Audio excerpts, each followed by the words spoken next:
Hello guys, আসসালামু আলাইকুম। আপনারা সবাই কেমন আছেন? আশা করি আপনারা খুবই ভালো আছেন। আলহামদুলিল্লাহ, আমিও খুব ভালো আছি। আজ একটা নতুন রেসিপি নিয়ে চলে এসেছি আপনাদের সামনে। আজ রেসিপিটা আমি বানাবো ছোট গলদা চিংড়ির মাছের মালাইকারি।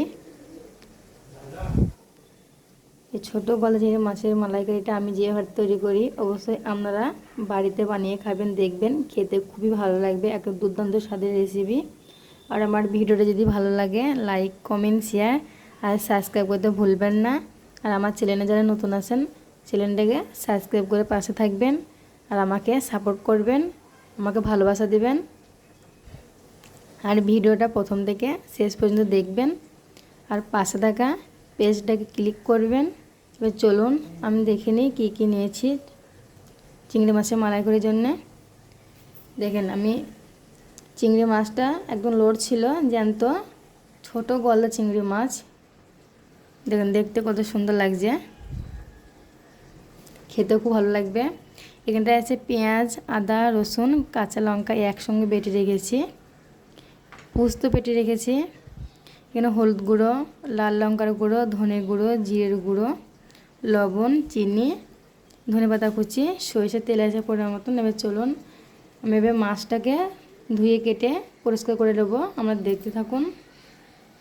দেখুন বন্ধুরা, মাছগুলো আমি পরিষ্কার করে রেখে দিয়েছি। এবার নুন হলুদ দিয়ে মাখিয়ে নেবো মাছটাকে। দেখতে কত সুন্দর লাগছে, একদম জ্যান্ত ছোট গলদা চিংড়ি মাছ। চলুন বন্ধুরা, আমি গ্যাসটা অন করে নেবো। গ্যাসটা অন করেছে বন্ধুরা। এবার গ্যাসের মধ্যে আমি কড়াইটা চাপিয়ে দেবো। কড়াইটা গরম হয়ে যাক বন্ধুরা। দেখুন বন্ধুরা, কড়াইটা গরম হয়ে গেছে। কড়াইয়ের মধ্যে আমি সরষের তেল দিয়ে দেবো।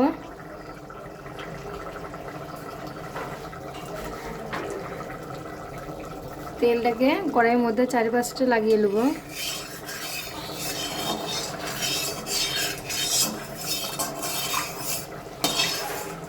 তেলটা গরম হয়ে যাক বন্ধুরা। দেখুন বন্ধুরা, আমার কড়াইয়ের মধ্যে তেলটা গরম হয়ে গিয়েছে। আমি এবার এক একে আমি ছোটো গলদা চিংড়ি মাছগুলো আমি দিয়ে দেবো কড়াইয়ের মধ্যে। বেশি ভাজবো না। দেখুন বন্ধুরা, আমি মাছগুলোকে একবার উল্টে দেবো।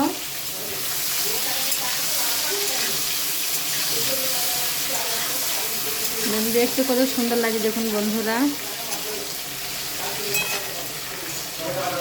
খেতে খুব ভালো লাগবে।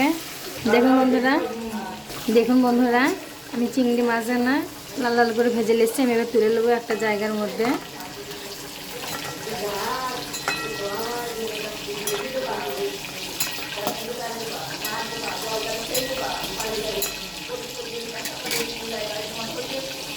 দেখুন বন্ধুরা, দেখতে কত সুন্দর লাগছে গলদা চিংড়ি মাছগুলো।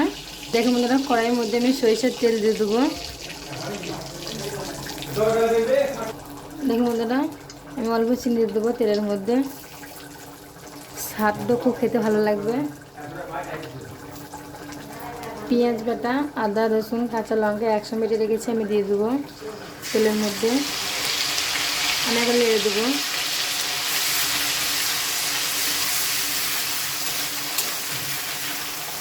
পোস্তটা বেটে রেখেছি, পোস্তটা দিয়ে দেবো।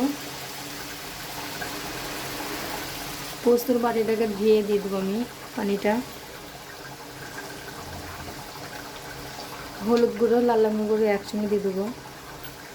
আপনারা যে পরিমাণ ঝাল খাবেন সেই পরিমাণ ঝাল দেবেন। ধনে গুঁড়ো, জিরে গুঁড়ো একসঙ্গে দিয়ে দেবো। লবণ দিয়ে দেবো পরিমাণ মতো। এবার চলুন আগে লেড়ে দেবো আমি মশলাটাকে।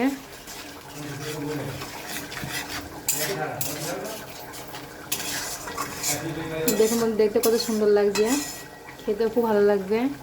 একদম গরম গরম ভাতের সাথে ভালো লাগে খেতে। আর আমার রেসিপিটা আমাদের কেমন লাগলো অবশ্যই আমার কমেন্ট করে জানাবেন। দেখুন বন্ধুরা, মশলা থেকে তেল ছেড়ে দিয়েছে, দেখতে কত সুন্দর লাগছে।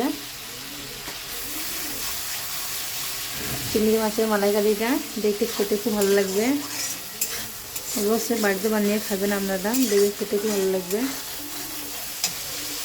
চলুন, আমার মশলাটা কষানো হয়ে গেছে, আমি পানি দিয়ে দেবো। এই গিলাসে 2 গ্লাস পানি দিয়ে দেবো আমি।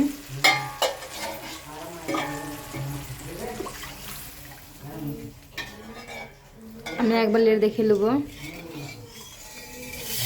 দেখুন কত সুন্দর কালার এসছে। দেখুন বন্ধুরা আমার ঝোলটা ফুটে গিয়েছে। আমি এবার ছোট গলজির মাছ ভিজে গেছিলাম দিয়ে দেবো ঝোলের মধ্যে। আমি একবার লেড়ে দেবো। দেখুন কালারটা কত সুন্দর আছে দেখুন বন্ধুরা।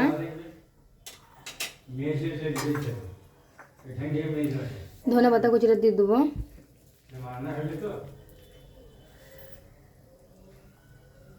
দেখুন বন্ধুরা আমি এবার দেখে নেবো চিংড়ি মাছের মালাইকারিটা কত সুন্দর লাগছে দেখতে। দেখুন কালারটা কত সুন্দর আছে দেখুন বন্ধুরা। কে কে খেতে চাও অবশ্যই আমার বাড়ি চলে এসো।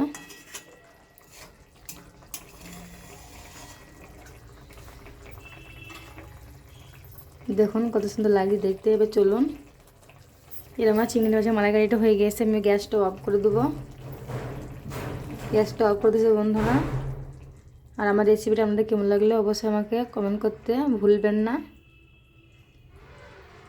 আর সবাই ভালো থাকবেন, সুস্থ থাকবেন।